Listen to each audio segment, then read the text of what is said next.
शिक्षा दिली जावी अशी मागणी मृत डॉक्टर महिलेच्या कुटुंबियांनी केली आहे। यासोबतच दुसरा आरोपी गोपाल बदने याला देखील अटक करा अशी कुटुंबियांची मागणी आहे। आरोपींना फाशीची शिक्षा झाल्यानंतरच आम्हाला न्याय मिळेल अशी भावना देखील मृत डॉक्टरच्या कुटुंबियांनी व्यक्त केली आहे।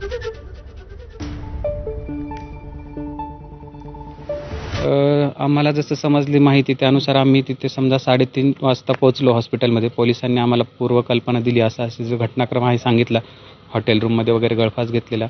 नंतर मी स्वतः डॉक्टर असल्यामुळे मग मी जेव्हा ऑटोप्सीसाठी मध्ये प्रेझेंट राहील मी तिथे असं सांगितलं, तेव्हा 4 वाजता दरम्यान सकाळी मग मी हातावरती सुसाईड नोट पाहिली।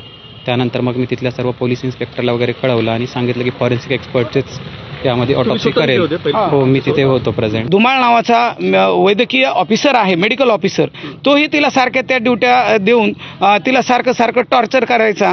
आम्हाला अशी अपेक्षा आहे की जो संतोष बनकर आहे त्याला, प्रशांत बनकर त्याला पकडलेला आहे, पण पकडून चालणार नाही। हे दोन्हीही आरोपींना फाशीची शिक्षा झाली पाहिजे आणि माझ्या वैद्यकीय अधिकारी लेकराला न्याय मिळाला पाहिजे। आरोपींना फाशीची शिक्षाच व्हावी, झालीच पाहिजे। आमचं गेले म्हणल्यावर तर बाकीच्या मुलींनी कशी ड्युटी करायची, काय आदर्श राहणार लोकांसमोर, कशा मुलींना शिकवणार लोक।